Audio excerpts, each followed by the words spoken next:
नमस्कार दोस्तों।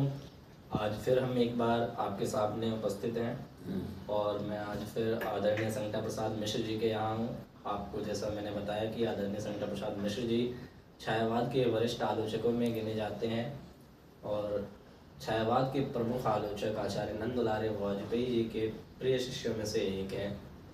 हमने अपने पुराने वीडियोस में आपको छायावाद के विविध पक्षों के ऊपर नई नई जानकारियाँ दी, एक नई दृष्टि दिया जिससे आप छायावाद को और अलग तरीके से समझ सकें। आज हम उसी श्रृंखला में एक कड़ी और जोड़ने जा रहे हैं इस वीडियो के माध्यम से। आज हम आदरणीय संगीता प्रसाद मिश्र जी से छायावाद में अभिव्यक्त सौंदर्य चेतना पर बात करने के लिए उपस्थित हुए हैं और छायावाद को लेकर के, हिंदी साहित्य को लेकर के और संस्कृत साहित्य को लेकर के अन्य क्या पहलू हो सकते हैं, वो तमाम चीज़ें हम आदरणीय संगीता प्रसाद जी से आने वाले दिनों में वीडियो के माध्यम से आप तक पहुंचाते रहेंगे। इसी श्रृंखला में आज की जो ये वीडियो है वो आप तक पहुंचाई जा रही है। सर, मेरा सवाल आपसे आज छायावाद में अभिव्यक्त सौंदर्य चेतना को लेकर के है कि छायावाद में सौंदर्य चेतना किन रूपों में देखने को मिलती है और वो किस तरीके से अन्य युगों से भिन्न है। तो हम आपसे गुजारिश करेंगे कि आप इस पे अपना कुछ वक्तव्य दें। काव्य शास्त्र में आनंद वर्धनाचार्य ने जो धन्यालोक लिखा है, धन्यालोक लोचन लिखा है, उसमें श्रृंगार रस को रसराज माना है। श्रृंगार रसराज में दो मुख्य उपादान चर्चित है, एक सौंदर्य, दूसरा प्रेम। इन दो बिंदुओं पर, इन दो उपादानों पर छायावादी कवियों ने पूरा काव्य उद्धृत किया है और आज हम उस सौंदर्य चेतना पर बोल रहे हैं जो मुख्यतः हमारे अंदर अंतस चेतना में है और एक है जो नारी के सौंदर्य पर आधारित है। काव्य जगत में, विशेषकर छायावाद काव्य जगत में, नारी की इंद्रिय स्रोत को मुख्य रूप दिया गया है, उस नारी रूप को खूब चित्रित किया गया है। इसके साथ साथ प्रकृति का भी सौंदर्य चित्रित किया गया है। मैं पहले श्रृंगार के जो मुख्य उपादान सौंदर्य के हैं उन्हीं को लेकर के मैं आगे बढ़ रहा हूँ। कामायनी में प्रसाद ने काम की पुत्री श्रद्धा को मुख्य स्वरूप दिया है, नायिका का स्वरूप दिया है और मानव वहाँ नायक है। मनु जल प्रलय के बाद, महाप्रलय के बाद, महाप्रलय जल का हुआ है, देव संस्कृति भोग विलास के कारण समाप्त हो चुकी है और केवल वैवस्वत मनु हिमगिरी के ऊपर, हिमगिरी के तुंग शिखर पर बैठा हुआ है। हिमगिरी के उस तुंग शिखर पर बैठ शिलागी शीतल छां एक पुरुष भीगे नैनों से देख रहा था प्रलय प्रवाह।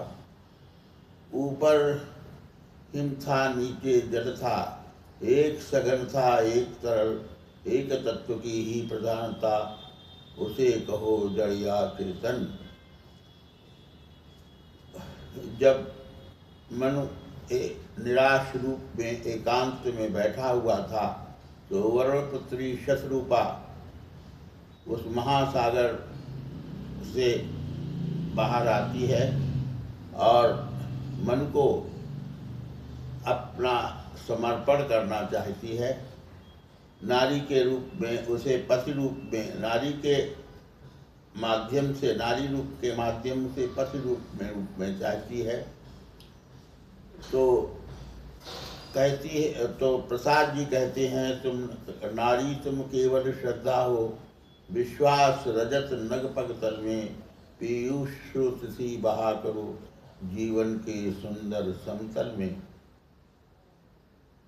उस विश्वास रूपी या विश्वास रूप जो मन है वो उसे स्वीकार करता है और श्रद्धा अपना पूरा समर्पण उसे करती है। वो कहती है, दया माया ममता लो आज बद्रिमा लो गाध विश्वास, हमारा हृदय रत्न स्वच्छ सदा है खुला तुम्हारे पास।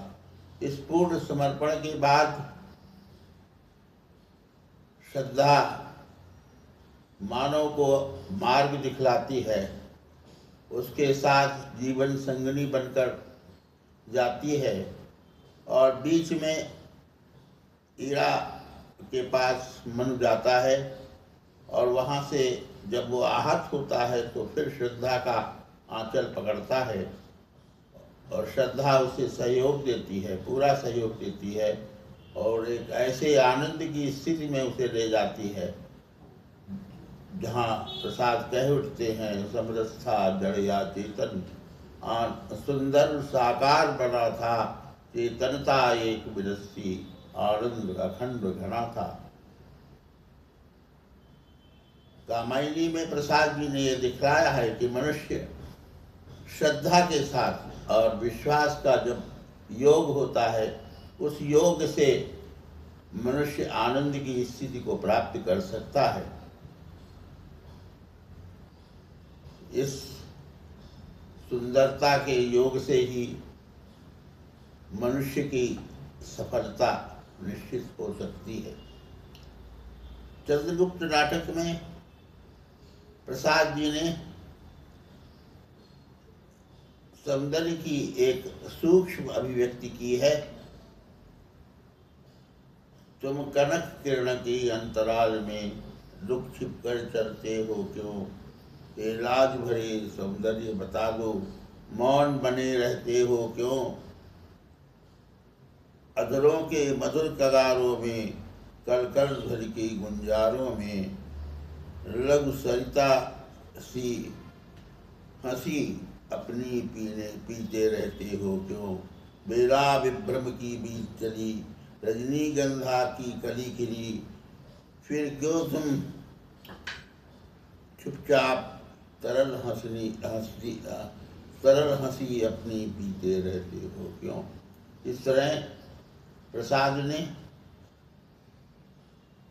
नारी के देह में जो अंतश्चेतना का भाव है, जो सौंदर्य का अंतश्चेतना रूप है, वो दया माया ममता के माध्यम से इन आज जो मनुष्य रूप में जो भाव हैं अंतश्चेतना में, उनका प्रकटीकरण किया है।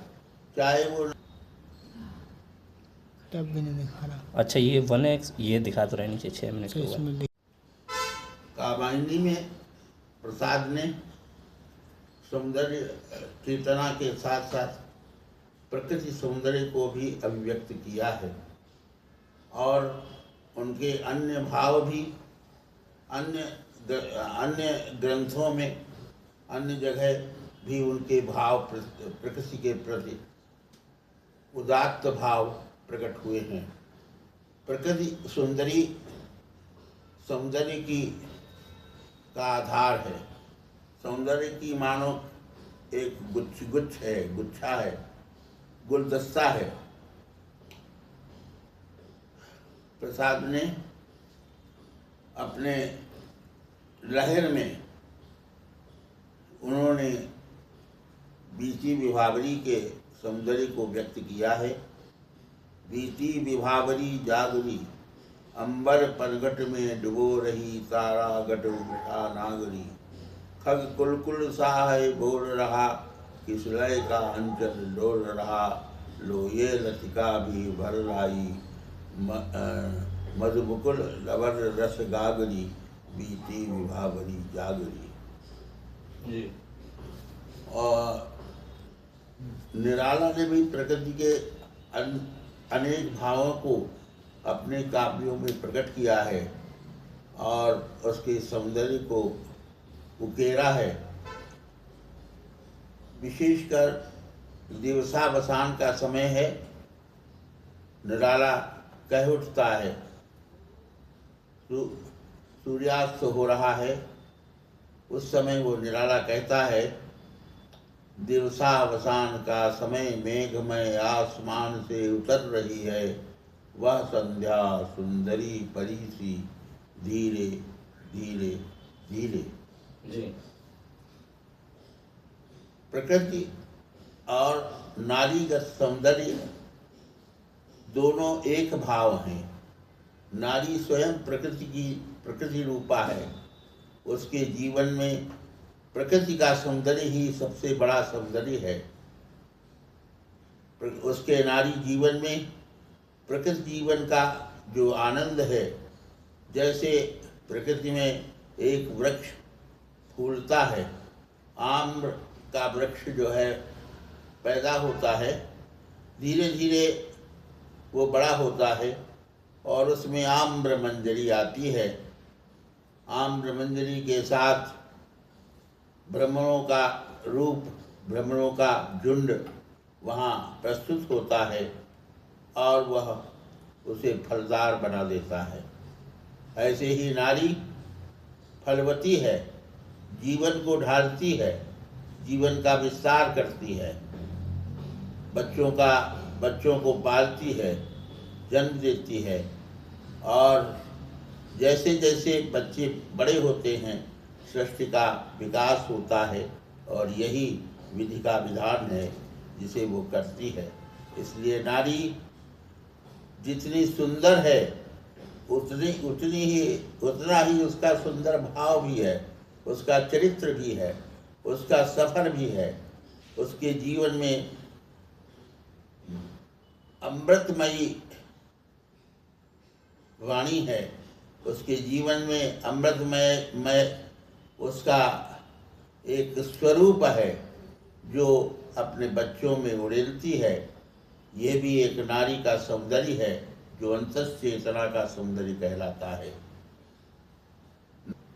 बहुत बहुत आभार सर आपका।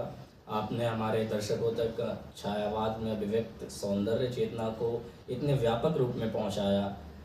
छायावाद के नारी सौंदर्य को लेकर के, छायावाद के प्रकृति सौंदर्य को लेकर के ऐसी बातें आपने बताई जो विरले ही सुनने को मिलती है। और छायावाद काव्य की विशेषता ये रही है कि उसमें जो सौंदर्यात्मकता है वो अन्य काव्य दौरों से अलग किस्म का है और बहुत अच्छा है। हम आपका बहुत बहुत आभार व्यक्त करते हैं, आपने इतने अच्छे तरीके से हमें इतनी विस्तृत जानकारी दी।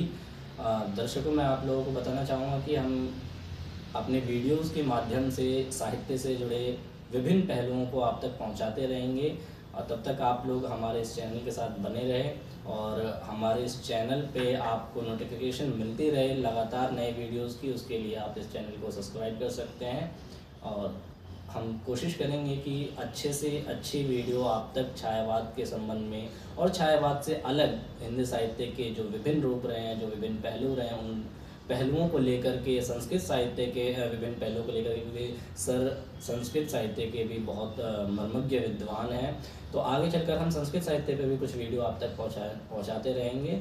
आपका बहुत बहुत आभार, आपने अपना स्नेह हम तक पहुंचाया और ये स्नेह आपका बरकरार रहे, इसके लिए हम आपके बहुत बहुत आभारी हैं।